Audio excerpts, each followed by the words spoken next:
ڈرائیوروں کے پاس موجود ہوں جہاں پر وہ مہنگائی کے بارے میں بات کر رہے ہیں کہ ہماری تنخواہ بہت کم ہے اور سیلری بہت کم ہے، ڈیوٹی جو ہے 24 گھنٹے۔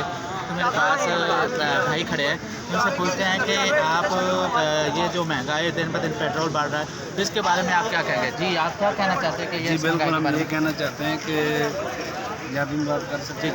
اچھا بھائی جان، ਅਸੀਂ ਇਹ ਕਹਿਣਾ ਚਾਹੁੰਦੇ ਹਾਂ ਕਿ ਸਾਡੀ ਤਨਖਾਹਾਂ ਠੀਕ ਕੀਤੀਆਂ ਜਾਣ। 20,000 ਤਨਖਾਹ ਤਾਂ ਸਾਡਾ ਗੁਜ਼ਾਰਾ ਨਹੀਂ ਹੈ ਜੀ, ਠੀਕ ਹੈ ਨਾ। ਮਹਿੰਗਾਈ ਵੇਖੋ ਕਿੱਥੇ ਪਹੁੰਚੀ ਹੈ, ਸਮਝ ਆ ਗਈ।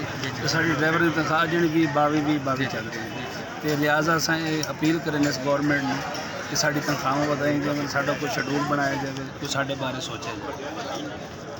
اور اس کے بارے میں آپ کے لیے کوئی لیبر ایکٹ بھی نہیں ہے؟ اگر آپ کی تنخواہ رک جاتی ہے، کوئی مسئلہ ہو جاتا ہے تو آپ پنجاب پولیس کے پاس جاتے ہیں، تو پنجاب پولیس آپ کی اپلیکیشن نہیں لیتی کہ وہ لیبر کا کام ہے، لیبر آفس کا۔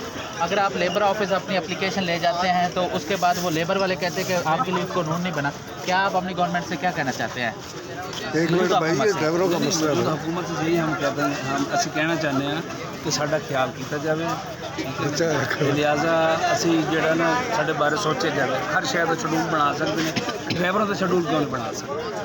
ਸਾਡੇ ਬਾਰੇ ਤਾਂ ਸੋਚਣ, ਸਾਡੇ ਬੱਚੇ ਵੀ ਹਨ। ਮਹਿੰਗਾਈ ਕਿੱਥੇ ਚਲੇ ਗਈ, ਬੱਤੀ ਉਹਨਾਂ ਨੇ ਮਹਿੰਗੀ ਕਰ ਦਿੱਤੀ ਹੈ, ਪੈਟਰول ਮਹਿੰਗਾ ਕਰ ਦਿੱਤਾ। ਅਸੀਂ ਗਰੀਬ ਬੰਦਾ ਕੀ ਕਰੇ, ਕਿਹੜੇ ਪਾਸੇ ਜਾਈਏ؟ اس وقت آپ کی جو تنخواہ موجودہ ان ڈرائیوروں کی چاہ رہی ہے آپ کے میرے پاس میرے تو 20,000 تنخواہ ہے جی جی، جی 20,500 تنخواہ دینا ਅਸੀਂ ਕੀ ਕਰ ਸਕਦੇ ਹਾਂ؟ ٹھیک ہو گیا، اوکے جی،